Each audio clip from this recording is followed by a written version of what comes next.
औज़ुबिल्लाहिमिनश्शैतानिर्रजीम बिस्मिल्लाहिर्रहमानिर्रहीम। अस्सलाम वालेकुम students, I am Fakhar, your biology teacher, the Lahore garrison junior and upper school. 10th class biology chapter 14 हम discuss कर रहे थे। आज का हमारा टॉपिक है conditions for seed germination. Conditions for seed germination. Seed germination depend on both conditions.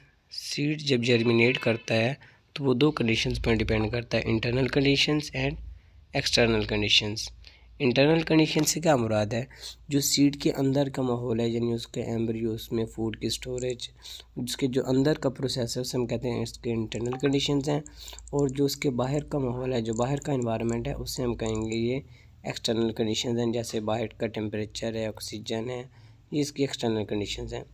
देखिए next point हमारे पास internal conditions include live embryo and second point हमारे पास सफिशिएंट फूड स्टोरेज। एक खुराकी फूड स्टोरेज वो इंटरनल कंडीशंस में आ गया, क्योंकि वो एम्ब्रियो ऑब्जर्व कर रहा होता है फूड को, तो वो इंटरनल कंडीशंस में है। और और लाइव एम्ब्रियो मतलब एम्ब्रियो को भी ज़िंदा होना लाजमी है।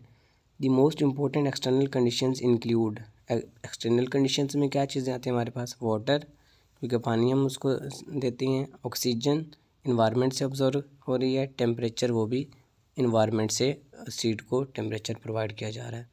तो ये चीज़ें हैं जिसके लिए जो होंगे तो सीड आपका प्रॉपर ग्रो करेगा, प्रॉपर जर्मिनेट करेगा।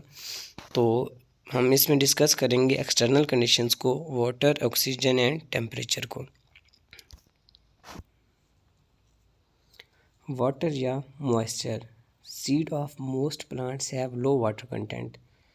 जो ज़्यादातर पौधे हैं, सीड ऑफ मोस्ट प्लांट्स, ज़्यादातर पौधों की जो सीड होती हैं, हैव लो वाटर कंटेंट, उनके पास पानी कम होता है। And germination can not occur, तो जर्मिनेशन उस वक्त तक वाक़या नहीं होती अनटिल, जब तक सीड कोड और other tissues have imbibed taken in. Imbibed का मतलब होता है टेकन इन, यानी ऑब्जर्व भी हम इसे कह सकते हैं, observe water. The observed water is used in the digestion of the stored food and it also help in the elongation of hypocotyle and epicotyle। अब सीड जर्मिनेशन के लिए वाटर का ऑब्ज़र्व होना लाजमी है।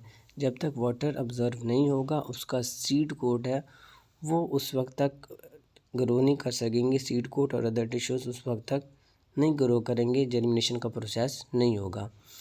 थर्ड लाइन में देखें, the observe water is used. Observe जो वाटर होता है वो यूज़ कहाँ पे होता है, in the digestion of stored food, जो इंटरनल में स्टोर्ड फूड है उसकी डाइजेशन में हेल्प करता है। एंड इट आल्सो हेल्प, और ये मदद करता है इन दी इलोंगेशन, उसको लेंथ यानी लेंथ में इजाफा करने के लिए, इलोंगेशन बढ़ाने के लिए, of hypocotyl and epicotyl.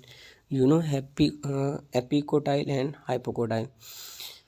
Epicotyl की डेफिनेशन हमने पहले पढ़ी होगी, the embryonic stem above the point of attachment of cotyledons is called epicotyl.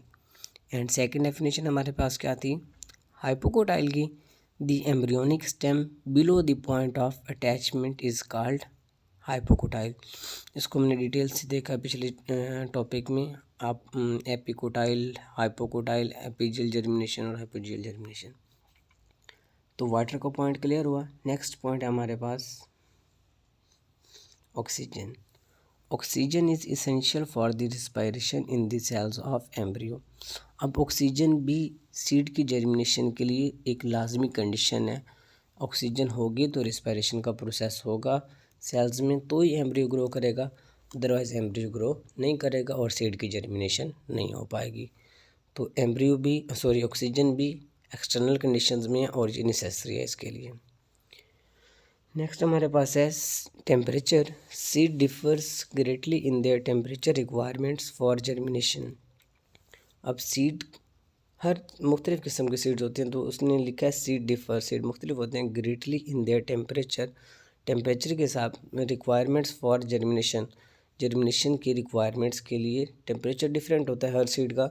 The optimum temperature, लेकिन ऐसा ऑप्टिमम टेम्परेचर कौन सा टेम्परेचर होता है, ऐसा टेम्परेचर जिस पर वो मैक्सिमम वर्क करें, जिस पर वो मैक्सिमम ग्रो कर सकें, उसे हम ऑप्टिमम टेम्परेचर कहते हैं। The optimum temperature for the germination of the seeds of most plant ranges from 25 to 30 degree Celsius.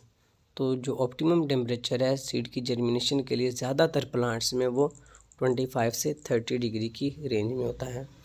आज का हमारा टॉपिक इतना था। 3 हमने मेजर चीज़ें डिस्कस की हैं, वाटर, उसके बाद हमारे पास है ऑक्सीजन एंड टेम्परेचर। ये तीनों कंडीशंस होंगी तो हमारे सीड की जर्मिनेशन होगी। ये कंडीशंस नेसेसरी हैं। आज का टॉपिक हमारा यहाँ पे फिनिश हुआ। थैंक यू, अल्लाह हाफिज़।